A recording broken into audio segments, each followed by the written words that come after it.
Are you looking to join Cycling Men of Leisure for one of our rides in 2025? We've got a few things on our schedule. That's right. We'll be attending Big Bragg and also the Bourbon Country Burn. Big Bragg is in Georgia and Bourbon Country Burns in Kentucky. Both places are going to be absolutely beautiful. We're going to have teams for both of those events. If you're looking to join us on our team, just send us a message. We'll tell you what to do. So come on out. It's going to be a good time. Absolutely.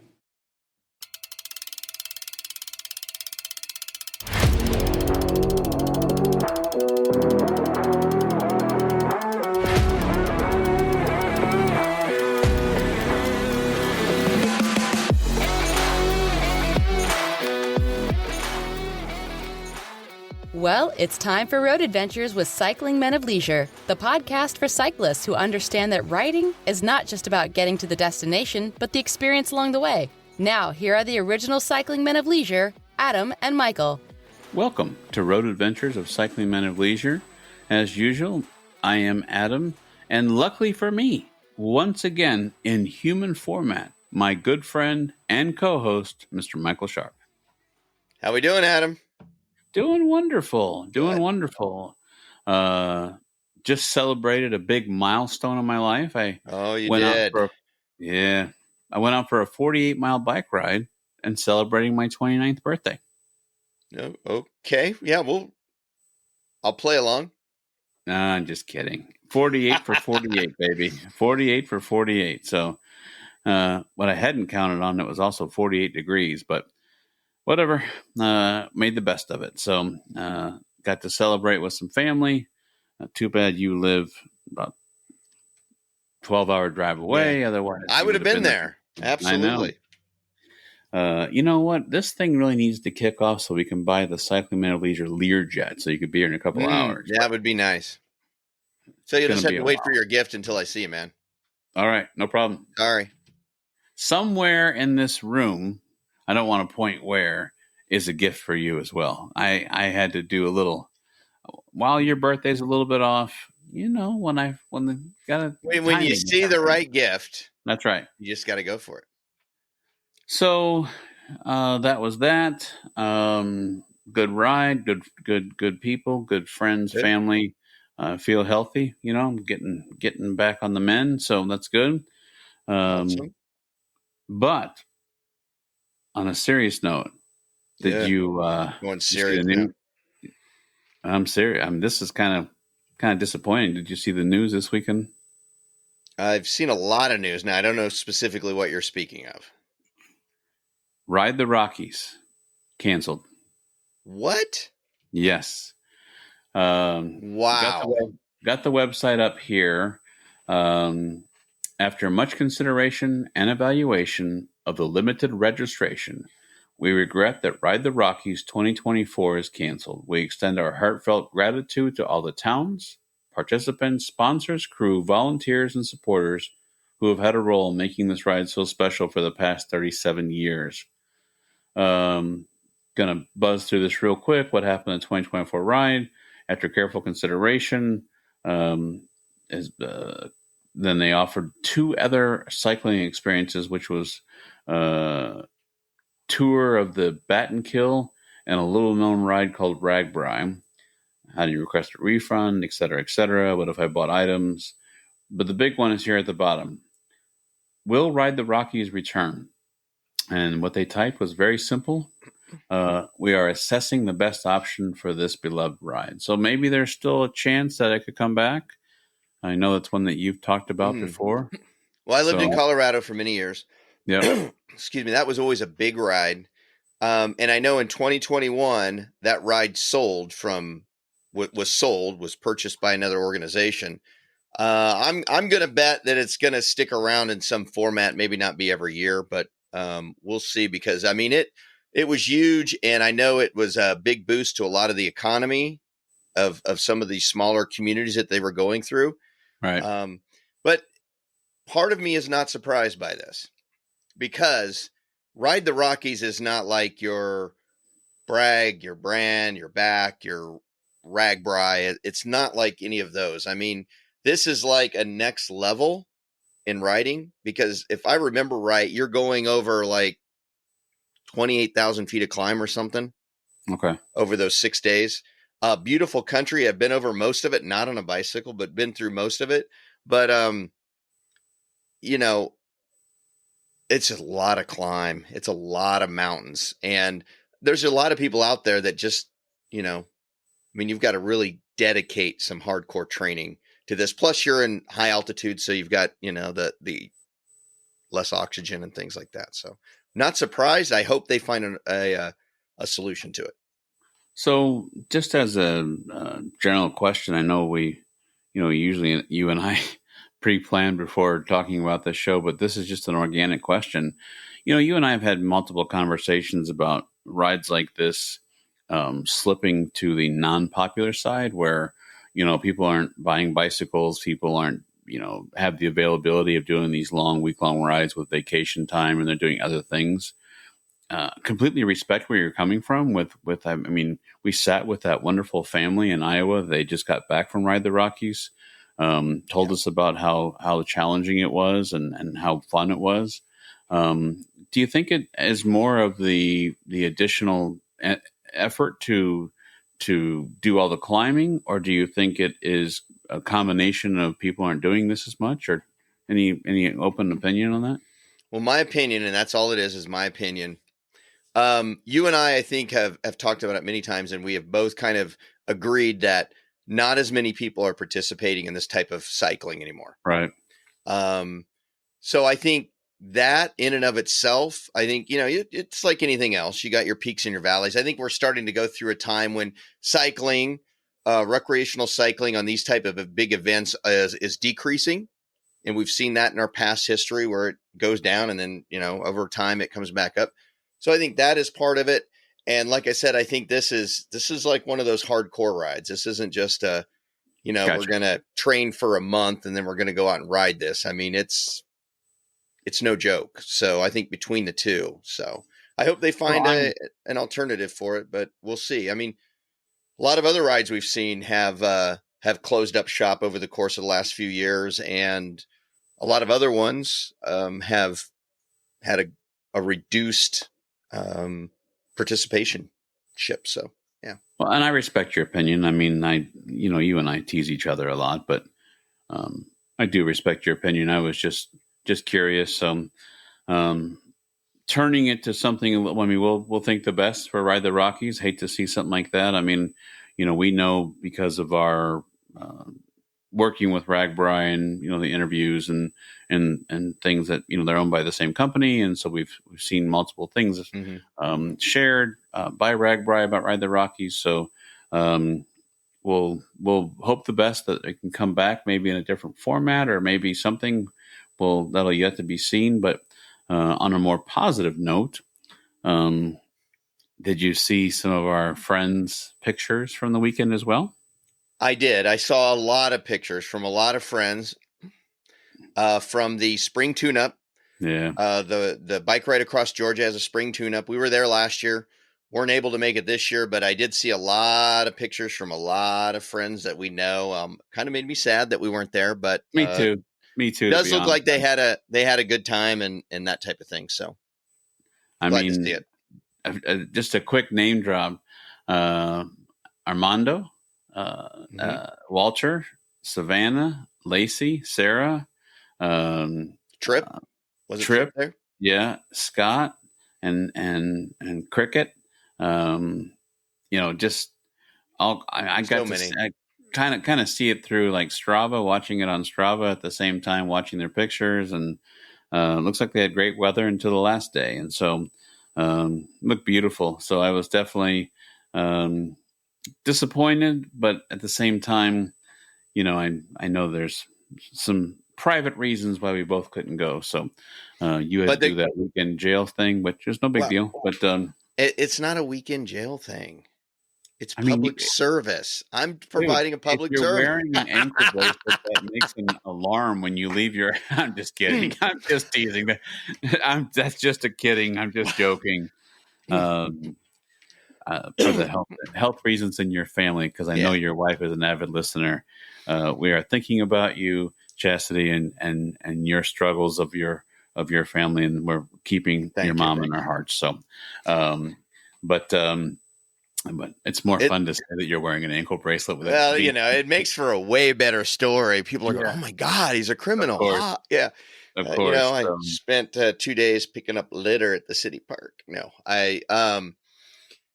but what was cool is Cycling Men of Leisure was in fact represented. So absolutely. Proud of that. I saw the picture.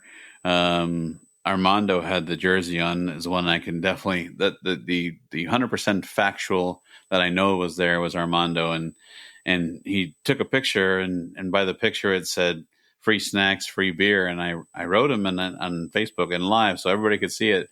I said, well, did you get the beer? And he said, of course, I'm a cycling man of leisure. So Nice. yeah, it looks like they had a good time. I'm sorry. Chris might have been there as well, I think. Yeah, Chris was there. I saw that he took pictures of flying in. So cool. He's got a nice bike, Thule bike case. I saw that in the pictures. I'm like, So his is one, I think the bike almost stays pretty much together, where you and I are. That's, takes all the fun out of it. Where's the adventure in that? He doesn't want extra parts. So smart guy. So yes, it was neat to see all their pictures, and Franklin had a bunch of pictures with his children, and so that's great. I just wonder if Heather is going to make it for Big Brag or not. So she's expecting soon. So but anyways, I just wanted we bring the show down with cancellation of Ride the Rockies. Let's bring it back up with Stu. And now it is time for something that people are really enjoying. I've heard is our listener spotlight. So the last time you gave some hints. Would you mind to give those hints again? I would absolutely love to give those hints again. The hints that I provided last episode was that originally, St. Louis. Oh no, just kidding.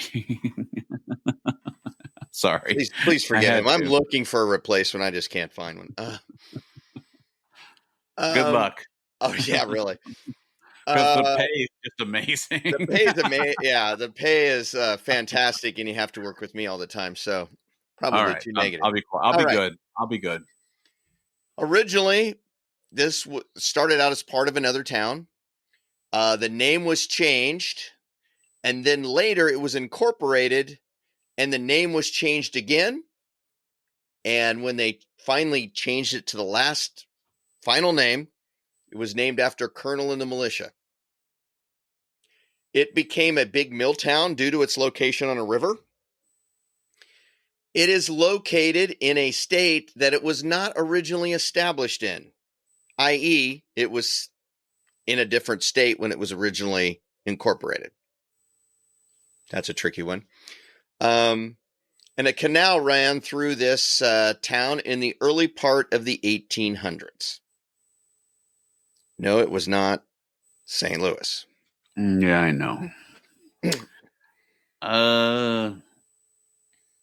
So I don't really have a good guess, but all I want to say is, in my mind, is when you say it's now a different state that it was originally incorporated in, I kind of went to the part of the country of like the three corners of Kentucky, Tennessee, and Illinois, right there where you can go either way on the bridge, and maybe it broke off. That's my only guess.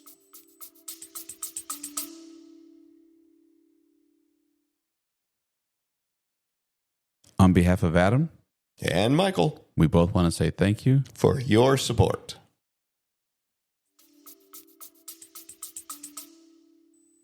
You're starting to get down. You're starting to think about this and go down the right road.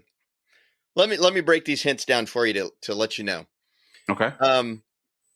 Started out in a different town, then it was changed, and basically the town that I'm speaking of is Westbrook, Maine. Okay. How I got that is that it was named after Colonel Thomas Westbrook, who was a colonel in the New England militia, and he was famous for his work in basically the Fourth French and Indian War.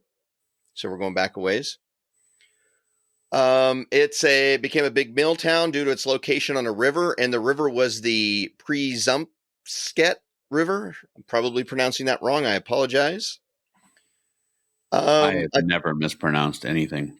Well, kidding. Can't be as good as you. A canal ran through it in the early part of the 1800s, and that was the Cumberland and Oxford Canal, which was opened in 1832. It connected the Great Lakes with the seaport of Portland, Maine. Big fan of Portland, Maine. And here's the big one. It was located in a state that it didn't originally start out in. Now, I can think of 3 or 4 times when the United States shuffled up states, changed borders. There was a few more than that due to, changes of rivers and different things. But the big one was the Missouri Compromise. And in the Missouri Compromise, Maine back in those days, Massachusetts back in those days is where it was at, and went all the way up through Maine to Canada. And as part of the Missouri Compromise, they broke Massachusetts into 2 states. You had Massachusetts in the south, you had Maine in the north. So originally this started out in Massachusetts. Okay. And then later, after that compromise, it became part of Maine. But, there's other, Virginia gave away some territory. North Carolina has given away some territory. There's been different times when that has actually happened. But our town for this episode is Westbrook, Maine. Thank you, listeners from Westbrook, Maine. Absolutely. Actually, thank you all listeners, but especially for this week's listener spotlight, Westbrook, Maine. So Fantastic. That's cool. I mean, it's, when you and I were first starting this whole idea of Cycling Men of Leisure and then the podcast, never would I have dreamed that we would hit over 10,000 downloads now. Yes. And I didn't think it would be more than just our families in Kansas and Michigan. So exactly. We started out from nothing, a year and a half ago? Yeah. Roughly. Hasn't been that long. The first episode we put out there, we started from nothing. We had no website, no anything. Starting out from scratch, nothing. That first episode, I think after like 2 weeks, we may have hit 30 downloads. And I'm going to say 20 of those downloads were friends and family. We were like, woohoo, and it has just kind of blossomed from there. So thanks to people like, our folks out in Westbrook, Maine that listen into us. So it's awesome. Here's a little side piece. If we've never said this before, what if I told our listenership that you and I recorded the first show 12 times? Now you're giving away how we make the sausage here. Well, but totally funny story. We thought we had to be perfect. Our first one, we'd never done any kind of this before, and we did it. We listened to it. It's like, that stinks. We did, and literally we recorded that episode 12 times before we were like, that's good enough to let it go. And the good news is, now we record one time, and we really don't make many edits. No. I mean, maybe if there's a time when we don't hit mute and somebody, has a coughing fit or something like that, we'll cut that out. But most of the time, what you're getting here is a single recording, raw as it is, and we just go with it. That's right. And then if we don't like it, we just cut it out. We've learned not to do things like bang on desks and be like, no, we're not doing that. And then it makes us sound later. So we've learned all kinds of stuff. But, when I said 12 times, all I could picture was in Ferris Bueller's Day Off. 9 times? I don't remember him being sick 9 times. That's because he probably wasn't sick, Mrs. Bueller. He's just leading you down the Fremrose path. Yes, we've certainly came a long ways in a very short time. And, now I don't even know if our families listen anymore. I know your mom does. My mom does, yeah. Well, yeah. Thank you, Mom. So I do send the link to my family. They usually give me like a thumbs up, and I'm sure they roll their eyes. They're like, "Yeah, we get it. You got a podcast. We understand." So no, they're probably like, "We'd really love to listen to it, but is that Michael guy still on there?" Because Oh, He's look a at little that. out of control. Well, look at that. My camera is overheated and shut down. So on that note, we will. This is live. See, we just talked about this. Having There a you go. This is what happens when you This just is what's going to happen. you I go tell with it. you what we'll do. Let's let my camera shut down. But in the meantime, um, we do have something for this week, which will Mm-hmm. be actually live in person with an actual camera footage. Um, we did an episode before with a gentleman named Neil Glazebrook, the events director for the LMB, League of Michigan Bicyclists. And we are doing a ride of his called Shoreline, rideshoreline.org. And so, tell you what, why don't we bring Neil on now? Yeah, let's hear it. Hey, Neil, welcome back to the show. I appreciate you being on. How you been? Not bad, not bad. How are you guys doing? How's things going in your perspective parts of the country? Well, as far as Livingston County goes, good. I got out for a 48-mile ride on Sunday, 48 for my 29th birthday, if you go with that. But it was a good day, a little chilly, but at the same time, glad I got out. What about you, Michael? I haven't been getting out a lot. Had a lot of personal things going with my family. So that's been keeping me, and the winds here have just been blowing crazy. And I know you got to ride in the wind, but I'm using it as an excuse. And by the way, throwing the flag on the 28th or 29th birthday, by the way. Sorry. Okay, fine. It's 48 for 48, but nevertheless, let's move on. This is about Shoreline. We want to hear about our second big ride of the year. I'm excited. I talked to Neil maybe about a month ago, and I think you were traveling, as they say, up north here, but that you were traveling in that area, and we'd love to see if you have any updates that you can share for those who might be interested in joining us in Michigan in August, and to see what anything new since the last time we talked to you. Yeah, absolutely. So several things have come online. So I was up in the region traveling, working on some partnerships and some of the amenities and things we're adding alongside the ride here. And we say largely at schools on Shoreline. So a lot of this runs through school boards, and it takes a little bit of time and planning and many meetings to make these happen. So what you folks will start seeing is next week, we're going to start sending out all our sites that have been confirmed. And we'll be doing that via social, kind of like many events do, just so people can have eyes on, go on Google, check out what's around, the lay of the land, maybe the shades on this side of the building where we camp, things like that. So those announcements will start coming out. We have several communities confirmed already. We will be at the Civic Center Park in Traverse City, which is where we normally do our layover in years past. But for this year's edition, that's where we will be ending, doing an out and back on Saturday with multiple route options, and wrapping up the day with a big community party, which will be the next big announcement you folks see. I was up there working on some things, and we have a promoter that I'm working with that's going to be running the music side of the programming. Those bands are going to start getting announced over the next few weeks of who's going to be there.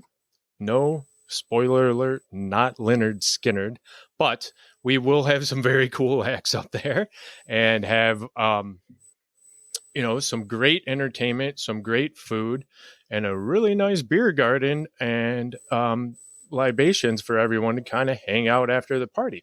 We're going to be working with some other organizations in the state like Norte and Tart Trails and some regional partners up there to really try to give everyone a absolute up north experience. So that's some of the things that have changed since maybe the last time we talked. We have Traverse City confirmed, Charlevoix confirmed, and Mackinac confirmed. The other cities of Sheboygan, Rogers City, and Alpena are really close, and we'll be able to announce those probably in cadence of all these other announcements. Cool. Awesome. So if you listen to us and haven't heard about Shoreline or wasn't something that you've heard us talk about yet. Shoreline is in the Lower Peninsula of Michigan at the tippy top, and it goes from Alpena to Traverse City with a layover day in Mackinac City. And on the layover day, depending on how you sign up for the ride, because Neil, you do the same thing that Bragg does, which is you offer they can sign up for the first half or the last half. Is that correct? Correct. And that's something else we haven't really talked about on here, but there is a 3-day option for folks that might want to dabble their toe in this route and this sort of adventure. There is a 3-day option where you could start in Mackinac and then end in Traverse City.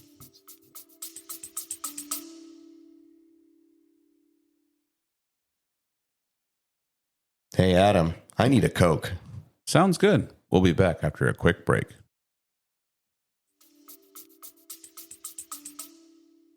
But for those who are doing the week long, the day off, you can head to the island. Absolutely.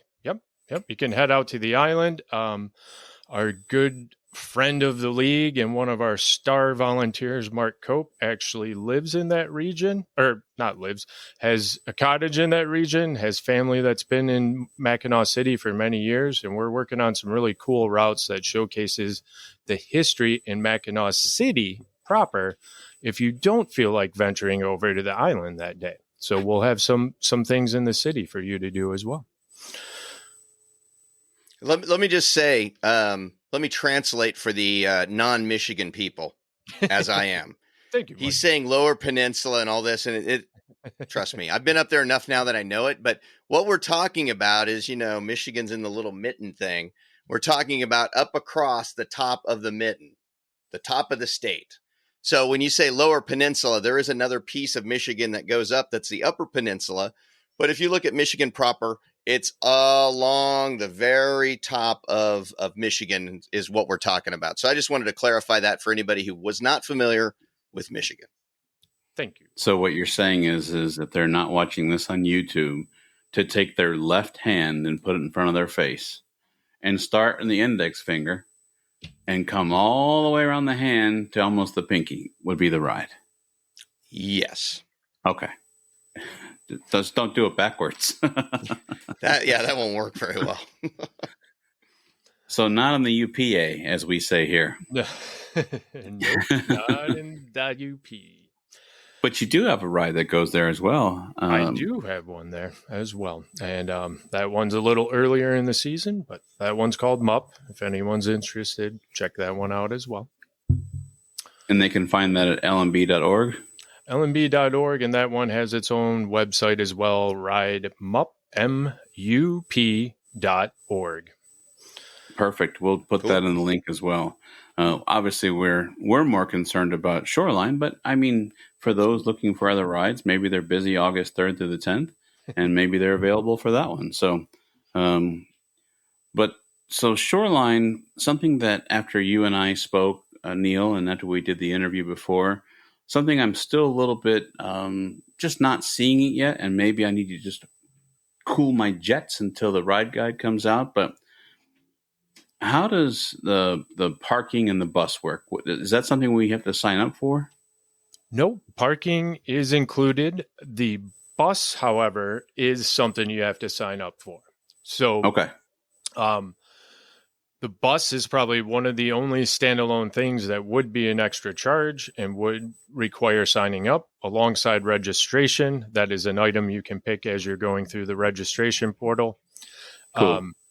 Parking, that is something else that will be announced. That was just confirmed last week. We will be parking not in Civic Center Park, but we will be parking across the street at Northwestern Michigan University.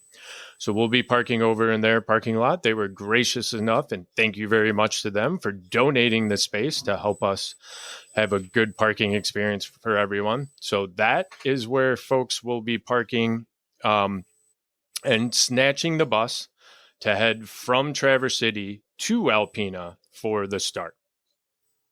And that bus is on the 3rd of August? That bus is on the 3rd. We do preloading on the night of August 2nd for a handful of hours. Those times will be released in the Rider's Guide mid-May here. Perfect.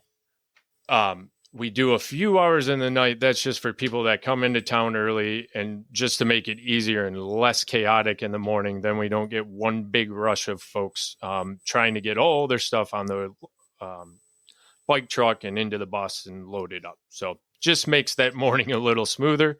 We'll be doing bike loading that evening, the second, in that same parking lot, as well as the morning of, before the bus rolls out. And the bus, once registration's closed and I can confirm how many buses we're having with the busing company, the bus will generally leave between 10 and 11, depending on how many buses we have. Perfect. Awesome. So that actually answer answered your question. Yeah. Good. Yeah, we were actually talking about it before, which is we figured that there was parking in a bus, and I know we talked about it, but we just weren't sure exactly how that works. So, and then once you take those who are doing the week-long ride, of course, will then park the car, take the bus over, and then successfully finish the ride on the 9th, but then have the option to stay on the 10th as well. Yes, actually, just to correct you just a little bit on that, there is ride and festivities that are part of the normal event on the 10th. Okay, So I apologize. you are able to go out and ride. We're going to have multiple routes. The big one, I'm working on some things with the road commissions and stuff in Traverse City for how we're going to get out here. But the big one should be our optional ride, which was always Mission Point, which is absolutely stunning and beautiful to ride. There is a little construction at the throat of that peninsula. But for any of you folks that aren't from Michigan, Mission Point is like its own beautiful little lakeside wine country up there with beautiful rolling hills, tons of vineyards, little farm stands. It is one of the quintessential Traverse City rides, and that is part of the few routes we're going to have. That will be the supported route for Saturday, August 10th, while we're back at camp setting up for all of you folks to come back and hang out for the after party. Cool. Sounds good. No, it definitely sounds good. So we've got August 3rd through the 10th is the dates of rideshoreline.org. And then the first day of actual riding that is supported is on the 4th of August. But on the 3rd, if I remember looking on the website, those who are in the area can more than welcome unsupported can go out and ride their bike on the night of the 3rd. Absolutely. Once you're in town in Alpena, you get checked in, or even if you want to go for a ride before, we've released the route that everyone is riding for the 7 and 3 day. What you folks have not seen released yet, and you will see in subsequent announcements leading up to the Rider's Guide mid-May here, is alternate routes. And we have a ton of routes that were assets of our former event in the Alpena region called Sunrise. So there's a multitude of little road loops, a multi-use path loop you can do, as well as the Northeastern Trail leaves and kind of runs a diagonal really close to one of the towns we're ending up in. That is a mixed use kind of converted rail trail. So that is crushed limestone, a little bit of 2-track in sections, not completely paved. So that may not be for everyone, but there is that option, multi-use options, and several road routes we're going to be posting up that folks can go out, spin out their legs, get those plane bugs off if they've flown in, or just get warmed up and ready for the next day. Those guys who are flying in. What a bunch of clowns. I'll be ready to go. I was going to say, he actually might fly in a few days early. We might do some lower Michigan distillery tours. So there you go. There you go. But just a review for those who are considering it, which I know there's a few people out there that I've been speaking with who are highly considering it. For the ride, part of the entry fee, you get breakfast and dinner. You're on your own for lunch. And I know there's probably a few times there that there's not meals included, but in general, ride days, that you get breakfast and dinner, lunch is on your own, supported SAG stops, SAG support, and a slew of other things such as the ticket to go out to Mackinac is included. I'm sure I'm missing something. Ticket to go to Mackinac, a jersey's included. We're going to have beverages and snacks and little light things for you once you get back to camp, so you don't got to run out to a store. Depending on where the location is, another thing you'll see announcements for is, for example, Charlevoix. We're at the high school, a little bit outside of town. We're working with a few local partners there, and we're going to have some shuttles running in every town that we can along this corridor to get you folks back and forth without having to ride your bike if that's what you choose. So you'll have things like that going on. Where we can swing it, we're going to have nightly entertainment. Some of these are just going to be local venues that are putting on, an extra concert or bringing in talent for us because we're in town. And those announcements will be getting made throughout the month of May. One item I probably should bring up that we haven't discussed on here is that I do have a few key deadlines with the event. And that is, we just spoke about the jersey, right? So you do get an included jersey, but how that works is we have to have them produced before the event. So you don't just make them in your garage the night before? No. I wish. I'd be rolling in the dough. Anyway, we are shutting down on June 3rd. Doesn't mean you can't register anymore. But on June 3rd, I pushed the order out to Primal, which is our jersey vendor, in case anyone's wondering. So the included jersey deadline ends June 3rd. On June 3rd, from that point on, your included jersey will not be available for you at the event. You will, however, get a jersey post the event when we make a second order and ship those things out. So it's not that you're losing out. It's just that if you want to have that jersey to utilize on the ride, your deadline is June 3rd to make that registration live. Perfect. And then one other date with another 3 in it is typically this is not something the league has done in the past, but we are closing registration 30 days out. There's a number of reasons for that, but registration is closing at 11:59 p.m. on July 3rd. I don't think anyone would register on the 4th of July anyway, so we're shutting it down before the weekend. I will actually be heading them up on that day to get set up for our UP event. So we're shutting things down so we can calculate and tabulate that stuff and get everything in line so everyone can have a great experience on Shoreline. But we're going to celebrate America by signing up for a bike ride. You could do that. Well, sign up the day ahead and then celebrate America's birthday. Okay, fine. Okay, so just to be clear, part of the one price point includes the included jersey. To get that jersey and to be able to wear it while on the ride, you have to register and let you know by June 3rd. And then the last day to register for rideshoreline.org is July 3rd. Probably want to get on there at like 11:50 and not wait until 11:59. Yeah. So that would be wise. I'd recommend signing up now. Just sign up now. That's what I was going to say. Just sign up now. Why wait? Yeah. If you're seriously considering a ride like this, the only thing I would say, like if you may be waiting, is making sure that you're like our good friend Armando. He had some physical replacement of a body part. He was making sure he was ready, but I did see that he recently in Georgia riding. So he was indeed. I think the replacement is working. So yes.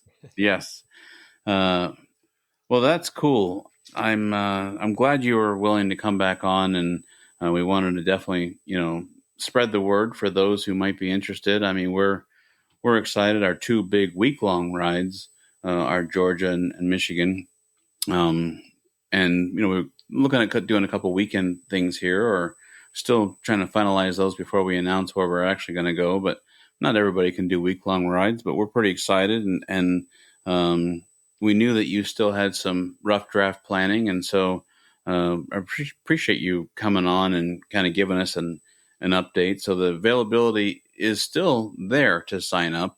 But you do have to be considerate. I mean, we're almost at the end of April here. If you want that jersey, you've got, by my calculations, about 40 days to sign up. So don't wait 40 days. And then if you would, if someone does sign up afterward, they catch the word, you'll still give them a jersey. You just can't promise that they'll have them there Correct. At the actual event. So. Yep. Well, that's awesome. I mean, at a premium, I would rent mine out. Yeah. It'd be a premium. Premium for who? I don't know. No, it's going to be an exciting ride. We're looking forward to it. I know the northern part of Michigan, especially along the shore, is beautiful up there. So that's going to be exciting, and we're definitely looking forward to it. So anybody out there who wants to join us and come along, get signed up. Plenty of time to train and come on out and enjoy the beauty of Michigan. Absolutely. Yeah. And look at that. The non-Michigan guy is promoting Michigan. So there we go. Well, we've got him trained, Neil. I mean, we're gonna pass the Central Time. We're gonna let that go. But we still love him, and I appreciate you pumping the mitten. Yeah. Appreciate that. Definitely appreciate it. You know, and just to make sure that that your folks and your listeners have every opportunity to enjoy this ride, I also wanted to come on here and offer all your listeners a special deal to come out and join us and be a part of your first adventure, Michael and Adam, on Shoreline. So, I actually have a discount code I would like to share with your listeners. I'm listening. Well, and I'm going to let this roll. Let's see here. I think I'm going to do something fun. I'm going to give $100 off to the 7-day Shoreline. Wow. Or $50 off on the 3-day option. So, wow. Some of your listeners don't really want to commit to a full week up here in Michigan. They want to dabble their toe in Lake Michigan. We got an option for them. So I love 100 off of Shoreline, 7-day, 50 off of 3-day. Nice. You know what? I'll throw in, if someone can't make it in August, they could come on up with the same discount. So I'll throw the whole kit and caboodle in there. So the letters C, M, L. Very famous letters. Might resemble something here. Yeah. Cycling Men of Leisure, of course. So CML24 is the discount code that Cycling Men of Leisure can use, and their listeners, to come on out and join us this year for Shoreline or for MUP. Wow, that's awesome. That's really nice. And remember, it's for women too. So I know. It's okay. I wanted to put. Well, I mean, the code would have been like CML. No. I'm just making sure the code is fine. I'm just making sure that everybody understands that. Hey, the ladies can sign up too using that code. And I would have to say that Shoreline, and I am not joking when I say this. I could pull up stats. I don't have them in front of me right now. But out of all of our rides, the ladies love Shoreline. It is where you see the big friend groups of ladies coming out and just having a good old time. There were a couple years in times where cycling wasn't as diverse, where we had like a 60% women attendance and 50% male. So, or 40% male. So it is an event that is for everyone. I have one thing I didn't tell you guys yet. We have families coming out again. I have a mother and a father and their 6 kids coming out to ride the entire week-long tour. And these kids are 12 and under. So this is going to be a very cool thing to see and watch. Love to see that. Experience. Yeah. So it is for everyone. We'd love to have you come out and join us. I'm excited to get to hang out with the two of you and show you guys what we do here at the league. That's awesome. That is fantastic. I was just doing some quick letters here.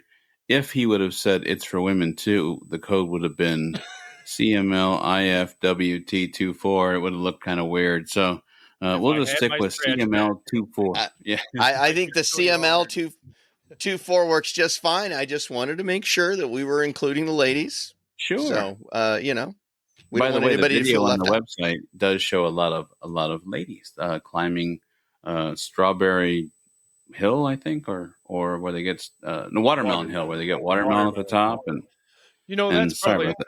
something else I should say. This route's changed a little, so there's a number of our longtime riders that got really used to doing it in the direction we were going. But we're actually from Mackinac down to Traverse. We're going the opposite direction we normally would. So there's a lot, there's people that have rode it for 30 and 35 years and went that same way every time. And I bet you're going to find something new, unique, and different that you've never seen or experienced before just by switching the route up and going the other way. Oh, yeah. So what you're saying is you're going to have the watermelon at the bottom of the hill. To be determined. You'll just have to come along to find out. Effectively Watermelon Hill anymore because yes, we are going down the other way. So that's fair what made enough. me think of that. When I was in college, we made watermelon luges with the Never mind. That's Clean show. Clean show. Okay. On a serious note, $100 off of our listeners if they want to do the week-long shoreline. But if they only want to do the 3-day, you're still willing to help them out by getting the taste of Michigan, and $50 off for the 3-day. And those codes, if they can't make it August 3rd to the 10th and want to check out your MUP ride in the UP, those codes will work for that as well. Absolutely. That's awesome. Cool. Well, Neil, we appreciate you coming on, giving us an update. We were curious ourselves, and of course, we're planning and trying to put everything together, and we figured that the people who are interested in this ride and would like to hear a little bit of an update as well. So we really appreciate you coming on. Yeah, absolutely. Appreciate the time. Yeah, I really appreciate it. If you got any questions, concerns, or your listeners reach out with anything, please don't hesitate. We're here to help guide you into having a good time. So. Perfect. Well, Neil, you've been very gracious to give me some of your contact information. So if anyone out there and our listenership wants to have a question that we didn't ask in this interview and said, man, I really wish they would have asked blank, cyclingmanofleisure@gmail.com. Please email me. I know a lot of you do. And thank you, by the way. Email me and I'll shoot Neil the question that we didn't ask here today. So, Neil, thank you so much for coming on. Yeah. Thank you, Jen. Thank you. Really appreciate it. Thank you. No problem. Well, that was great to have Neil on. That was exciting. It was good. Got a little bit more information. I'm getting more excited about the ride. That's awesome. Yeah. And it's even cooler. If anybody wants to join us, he's going to give them a little bit of a discount. So that's even cooler. Listen, I mean, if you were already on the fence, $100 will make you pull the trigger. Absolutely. Well, absolutely. You and I, 2 episodes ago, for those playing along at home, teased about a mailbag. And then last episode, it was so powerful about 9/11 trail and, having Bruce on and Ryan, and we went long, but I think it was worth it. I think we wanted to give them full amount of time because I think that's an important topic. But now I think it is finally time to open the mailbag. All right. Okay. What do we got? From Gary Vaughn. Okay. He says, Adam, Michael, looking forward to riding with you with the Cycling Men of Leisure logo this summer. Thanks for coming back to my home state and brag this year. Okay. Love the new video access on YouTube. I generally listen while on a walk or ride and repeat the program again on YouTube. Adam, a suggestion for a program topic. Tell your story of your chosen screen, and he puts in quote background. Whiskey choices for you and all the collectible cameras for Michael. See you this summer, Gary. Okay, cool. Well, Gary, thank you for your lovely message. While I'm a little bit late getting to it, you wrote this on March 26th, but only a month behind. Better late That's than not too never. bad. He doesn't realize I work for the government. Gary, background. It is actually not a green screen. It is real. These are collectible problems to have. My latest acquisition. Look at this. Japanese Blantons. Now my camera is pretty sensitive. There we go. We'll cover up there. But check this out.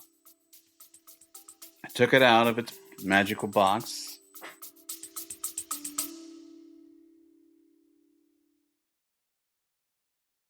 Hey, Michael, I need a coffee.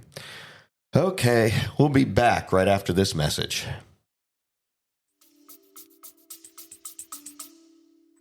Now the bottle itself looks exactly like the American Blantons, although it does have some Japanese writing, it looks like, on the bottle. Yes. But the bag that it comes in is what color? It is a different color than the normal one. It's a velvet bag matching the box of maroon. So, but this was from my favorite mother. Well, she's my only mother. She's an awesome mom. That's all I got to say. So that's right. I mean, this was a big surprise. So very cool. And for the people that don't know, Blanton's produces, they're domestic, but then they produce a percentage that they send to Japan for the Japanese markets. And it's not something you can go down to your local liquor store and just pick up, because all of it's sent to the Japanese market. So it's a little harder to come by. So she did well. I'm jealous. She did well. I was pretty impressed. I asked her secrets, and she said that those were sworn family secrets. So now what I want to know is, back last October when we were touring Buffalo Trace, it's just who makes Blantons. We were in the bottling room and they were bottling the Japanese Blantons at the time. I wonder if that was one of those bottles that was in that big pallet that was just full of cases of that stuff. I would say no. Okay. Because what's the date? I'll tell you why. The date is 9/8/2022. Nope. It wouldn't have been. No. But okay. But to answer Gary's question, Gary, this hobby, began 2017. Gary, I can tell you the exact day because it was my wedding, February 3rd, 2017. I probably could count on two fingers how many whiskeys I had ever had in my life. Somebody probably gave me a Jack Daniels somewhere down the road and mixed with a Coke, and I'll go one other just to be fair. But so my wife and I were married. Her aunt worked for an exclusive hotel chain. Gave us a suite for our honeymoon, or beginning of our honeymoon. We went somewhere else, but for that night, room was probably bigger than a executive floor of a building. I couldn't believe it. It had rooms and conference rooms inside the hotel room. It was amazing. We could actually be in one side of the room and be like, hello, and you never hear each other. But in the lobby of the hotel was a bar, and my wife and I went down to the bar, and I said, oh yeah, we can get something, and she was thinking probably something fruity, and I was definitely into, Zima, and different beer. Oh yeah, Zima. Zima with a Jolly Rancher in it. No, just kidding. Different amber beers and different breweries and stuff. So I thought I'll go down for a beer, and I went to order a beer, and the guy says, we don't have beer. I'm looking around the room, and I'm like, nobody has a beer, nothing. And my wife was going to get like some kind of fruity cocktail, and And he said, "Listen, do you know where you are?" And I thought to myself, well, I think I know where I am. And then he says, "You're in a high established whiskey cocktail bar." And I was like, "Oh, I don't know. I'm out of my element. I don't know what to order." And he's like, "Well, what kind of flavors do you like?" And I was thinking to myself, Captain Morgan, and so I said, "Well, he said, well, would you let me make you something?" And I said, "Sure." And so it was Christmas time or winter time out in February. And he took cloves and star anise with a muddler inside of a cup, and he started smashing the cloves and the star anise together. And we're kind of intrigued, thinking, "Oh my God, what are we gonna drink?" And he took Knob Creek rye whiskey over the rock cube ice. I'd never seen that before at that time. Now I have some in my own freezer, but a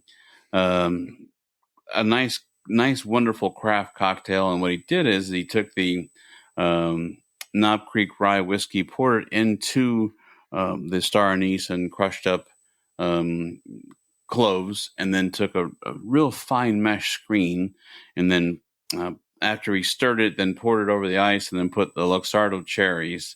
And Gary, it might as well have just been an illegal drug. I'll just say that because we promised to keep the show clean. So it was wonderful. It was a wonderful, refreshing change, and that's kind of where it started. And then, of course, after that night, wanting to share that memory, I then went and found a bottle of Knob Creek rye whiskey. And then, Gary, it kind of took legs, and it's just been this amazing experience where before introducing Michael to some of the distilleries, I would go on my own and kind of, I don't want to use the word collect, but I'll say that behind me is part of collection and consumption. I have some Woodford here that is 100% proud to share with you. Open. I definitely open them. I definitely consume them. Not as much. Otherwise, I wouldn't have a wall behind me. But there are some that are also for non-opening, to be truthful. So, but the answer to your question, Gary, for me, and my part of the question is, this is background here. I'll move here. Usually I'm in front of it, but there's multiple whiskeys, multiple bourbons. And then I was able to introduce, sharing my friendship with Michael. Michael would ask me if I wanted a wine. And to be honest, I am not a wine guy. And I would always tease him and say, "Wine? How come you don't come into like some whiskeys?" And Michael had made some jokes and said, "I thought it was all just like fire water." After I put out the lighter and the fire, I said, "Come on, let's go." And so I was able to share some of my knowledge. And a lot of it, truthfully, is not just only for consumption, but the education and the history and learning different ways to produce whiskey, how some people think, well, it has to be from Bourbon County, Kentucky to be called a bourbon, which is not true. And finding out all these things and going to the distilleries and the tours and the history and reading about it is more of an excitement for me. I definitely enjoy it as well. You'll catch me, Gary, and Bragg and Georgia. You will see me. I'll have a glass with some bourbon after a successful day of riding. But the background is part of my passion, which is a lot of memories behind me on the wall. And it's I hope to find more distilleries. And then Michael and I, throughout the show, have been known to go to distilleries, and then we record shows from the distilleries and take the tours and usually support local distilleries. Many whiskeys on the shelf are from, I can look at a few, Kentucky. When we went to Bourbon Country Burn, there is from Swamp Fox Distillery. We went to Bragg before. So there are a lot of memories here. Bull Creek Distillery is from Michael's area. I mean, I could just go on here. Holiday, Michael and I went to Missouri together. And so a lot of memories back here. That's not just like a wall of booze. There's probably a wall of memories. I think the answer to the question would be the background. Background is definitely memories, collection, and just a hobby that I really enjoy. I think that's the best answer I can give. Very nice. Very nice. What about? Yeah, I've got some. I've got some memories on your back wall there too. So Yes, you do. I mean, I look at a few of those. I see Castle and Key is up there, and I see, Not Your King's Rye, I believe, Yeah, and not a some other king, not a ones. king. Yeah. Yeah. And Uh, I'm like, I remember that. I was there. And so, yeah. you know what? There's one I'll share, and you know what? And then we'll go to your background. But this is important. So my camera is so sensitive. I use an SLR that focuses on my eyes, but I think this is something that I could definitely share. So, Freddie Johnson III is from Buffalo Trace Distillery. And if you've ever had a chance to hear him speak, it'll make the hair on your arms stand up, the hair on the back of your neck, with some of the emotional ways that he talks about sharing whiskey with friends. And this idea was not my idea, but I'm going to show you something here in a second, which is he told a story that when you get to share a special bottle of bourbon or whiskey or something that's been produced and trapped and shared and opened, that sign that bottle. And so that makes a more of a memory. And so just to back up, Gary, what I'm talking about, for those of you watching this on YouTube, this is a bottle that was recommended to us by our good friend Phil, who is part of the Kentucky whiskey area, does tours and Phil talks whiskey and everything. And he had mentioned to Michael and I, Michael kind of put him on the spot and said, "What was a whiskey that you would recommend?" And he recommended the Angel's Envy rye whiskey finished in the Caribbean rum cask, which is right here. It has a green label, green at the top, and then Angel's Envy finished in rye. I'm purposely covering my face here, but on the back of this bottle, Gary, I'd like to answer your question, is making memories. You will see that there is Bourbon Country Burn 2023 MS and AB, Michael Sharp and Adam Baranski. And so we opened this bottle, shared a wonderful drink around the campfire with a lot of our friends.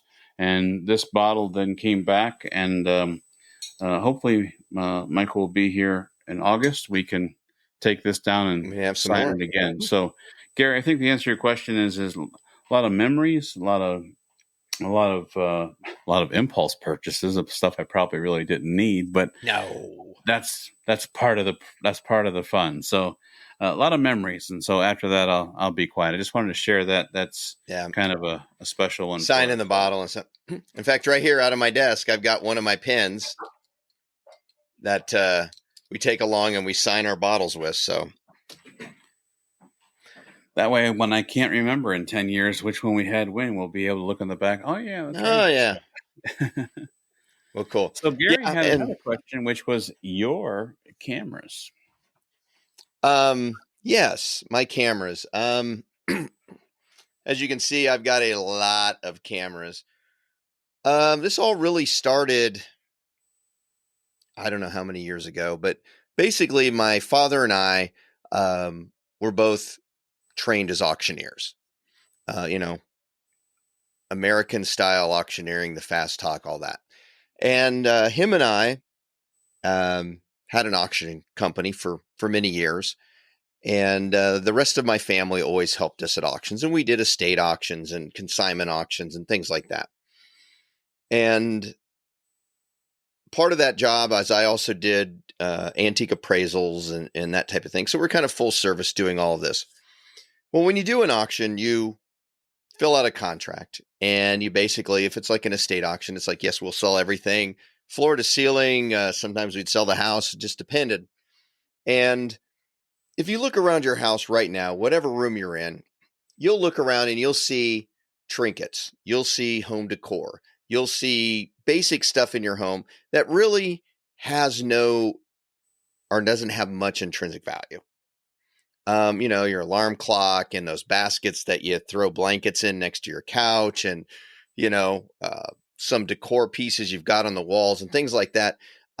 Alone, you couldn't sell them. I mean, nobody's that interested in them. So what you do is you box lot them. You take all these things that really don't have much value, and you put them in basically beer flats. You fill beer flats. You generally have a couple tables full of beer flats of all this stuff with the hopes that someone will come along and see something in a box that they really want. And they'll put a couple of bucks down for that box. And then the idea is that they have to take everything with them. It's now yours. You got to take everything. Everything must go that you've purchased. So, I mean, you go to any auction, you'll find these box lots. So my brother-in-law, Ernie, whom has ridden with us a couple of times, and we've mentioned on the show, was helping us out with an auction. And there was a box lot just full of the most ridiculous random stuff. I don't even know what was in there, but it was one of those things that it's like, no one's buying this. In fact, I think I said, it's like that box lot's you got to do something with it, because I guarantee nobody's going to buy that, because there just wasn't anything in there that anybody would be remotely interested in. Well, what he did is he went through and this isn't the exact thing, but found like an old camera like this. And so he stuck it in that box. Now, I used to be a photographer, as did you, and I used to shoot weddings and special events, and I worked for a big special event photography company when I was in college. And when that box came up, I was like, we got box lots here. And Ernie was like, hey, there's a camera in here. Michael, you should buy that. Michael, you should buy that. No one else was bidding. It's like, I'll throw a couple bucks. I'll take that box, and nobody else wants it for a couple bucks. So I bought the box. And the funny thing was I got all this junk with it. So I had the camera and I stuck it somewhere. And then it started to become a joke by family members when they would see cameras. And these were just cameras from like the 1980s, the 1970s. I mean, they weren't like old cameras that had value and that kind of thing. They were just, different cameras that really weren't worth much money. And they would take them and stick them in different box lots. And I think they made a game out of it, trying to find the worst box lot they could find that wasn't going to sell, to try to get me to buy it if they had a camera in it. So needless to say, over the course of several years, became a laughing thing. Oh, hey, this box lot's got a camera in it. Michael, you need to buy it. And, our regular customers started getting a kick out of it. It's like, oh, that'll be Michael's box. And so I started buying it, and, I'm getting 2, 3, 4, 5. And then I started putting them on a shelf. And then I would go to antique stores and find them and buy them if they were a good price. And that's really how it started. I just started collecting them. And then I pulled out some of my old cameras. If you look right here behind me, right there, like that is a Mamiya medium format camera film, which I actually used to shoot medium format photography at like weddings. And there's other 35 millimeters, like a Canon AE1 is here that I actually used. But everything else is just stuff that I've bought over time. Because I find them interesting. And it's neat when like my nieces and nephews would come over. They'd always want to come in my office and look, because kids are just fascinated with all these different types of cameras. And I've got some land and sea accordion style Insta cameras and different things like that. And so they're always fun. So that's how it started. One of my mini collections. You can see I got a lot of other collections of stuff, but it started all because my family thought it would be fun if they stuck me with boxes of junk at my own auction. So, did you resell the other junk? No, I mean, one time I got like I got bags of rubber bands. I mean, more rubber bands than a human could ever go through. And you could make the largest rubber band ball, and we could ride by it on our bicycle. We could ride by it, and then like 6 different things of like pencils, but they hadn't been opened. But they weren't like Ticonderoga pencils. They were like the off brand of pencil. Gotcha. So, just different stuff like that. So it was like, okay, well, I got my camera. So it became a running joke. And that's how I got that. And I've got, whiskey decanters and other things, which we will talk about at some other time. But well, Gary, thank you for being our first ever mailbag participant and sending that. So if there's something out there that our listenership would like to hear us answer or talk about, or send us a piece of mail, cyclingmenofleisure@gmail.com. Send us an email. We'd love to hear from you. So absolutely. Gary, thank you for the question. And we look forward to seeing you June 1st. So, or short thereof. So somewhere there in that general area. Just got a small piece here. Is I want to mention that on Sunday I will be doing the Dawn Farm Ride for Recover. We talked about that before, and so we can Good ride. I'll give that a play-by-play. I do have a little mention here. I want to personally thank on the show, since I know he is now one of our biggest fans now, and we appreciate that. Scott Garwick made a little financial token our way, and I just wanted to make sure that I give that a public thank you very much, Scott, for that. Little Bartles and James, thank you for your support. Oh, man. You remember those great commercials? Oh, yeah. Two old guys sitting on the thing. I'd like to thank you for your support. I hope everybody understands that joke. Otherwise, YouTube. So yeah, look it up on YouTube if you don't remember that or are familiar with it. It's a wine cooler commercial from the 80s. I believe, according to my notes, there's one more thing we wanted to mention. We got a note, an invitation to go ride, which we're not able to do, but I think we need to mention that ride. Yes, thank you so much. I was checking my notes. Linda McGrain from Lewisburg. Different Lewisburg, but Yeah. Lewisburg Spring Bike Weekend is May 17th through the 19th. And Linda, we wanted to make a mention here. So Lewisburg Spring Bike Weekend, May 17th to the 19th, Lewisburg, Pennsylvania. Check it out. Linda, I do apologize that we're not going to personally be able to attend, but we wanted to mention it on the show. So, Michael, thank you for reminding me. Maybe someone from the Cycling Men of Leisure Nation can go represent Cycling Men and Women of Leisure. So, and if you do, please wear a T-shirt or jersey. Yeah, and take a picture and send it to us. Let us know you were there. But absolutely. This is like a 2-day ride, and she does it right because you stay, I believe, if I remember correctly, you stay at the Holiday Inn. So, I mean, you're not sleeping on the ground. No, and they got the automatic pancake machine in Holiday Inns. You just push a button, and I know it just spits out a pancake. I'm sure later on I'm going to find out that's horrible for you, but it's pretty cool when you see it. So doesn't matter. Why are you even questioning it? It makes you an instant pancake. Don't ruin it. One other thing that I have, and of course that is our listener spotlight. Please tell me you have something new for some new clues. I always have some new clues. Always. Do you want to guess now? No. Go ahead and throw out that it's going to be St. Louis. No, I'm going to hold that for the next time. Because it actually is St. No, I'm just kidding. Oh, dang it. All right. Listener spotlight for this episode. We'll reveal the answer next episode. But here's your hints. Are you ready? I'm ready. Okay. This town is a definite stop for professional cowboys. And by professional cowboys, I don't mean people working out on the ranch. I mean professional cowboys, bull riding, bronc riding, calf roping, those kind of professional cowboys. Okay. It is the birthplace of a piece of worldwide fashion apparel. Wow. Okay. Mm-hmm.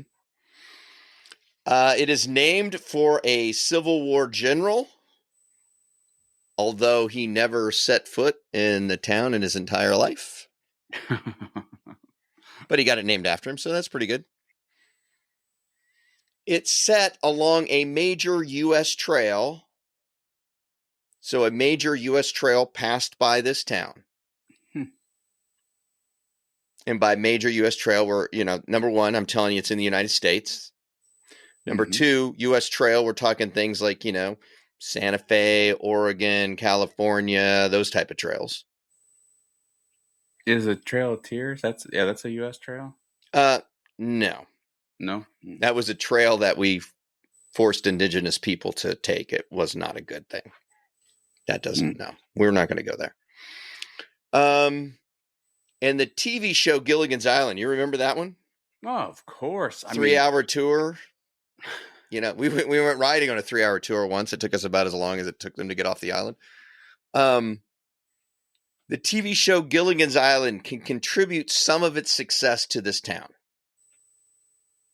You know the funny thing about Gilligan's Island, just as a side note, you know, each episode, if you watched it, I mean, they had like 18 pairs of high heels.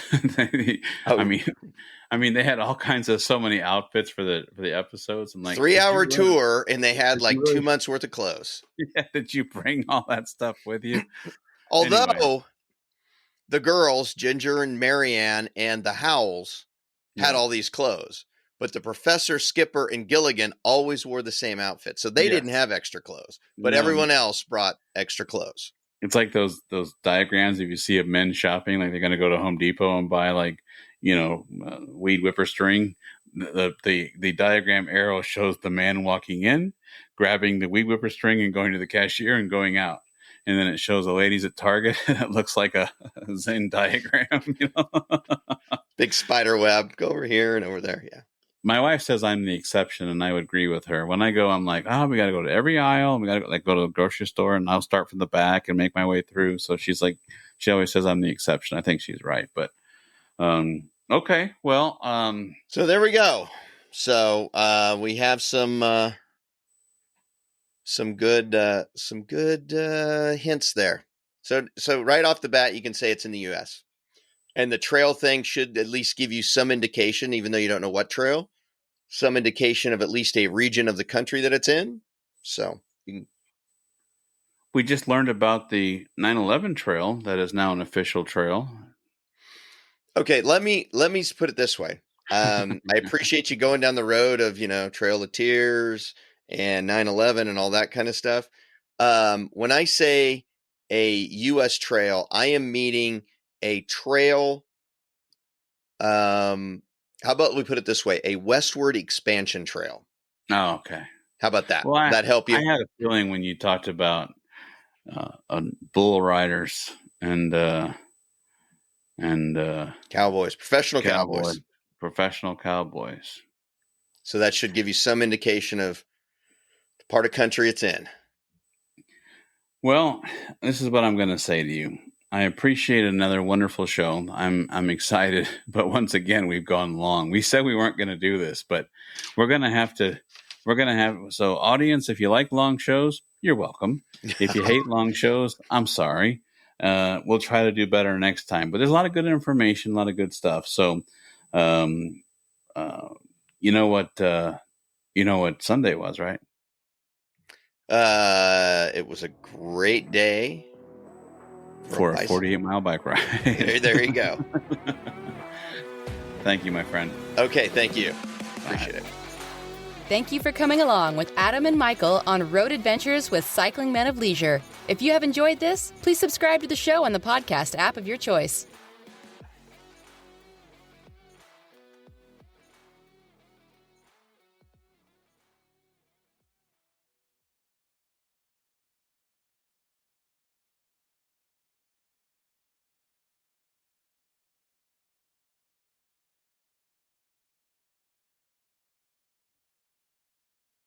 Hey, we just wanted to remind you that we've got some really cool products at our jersey and our swag store.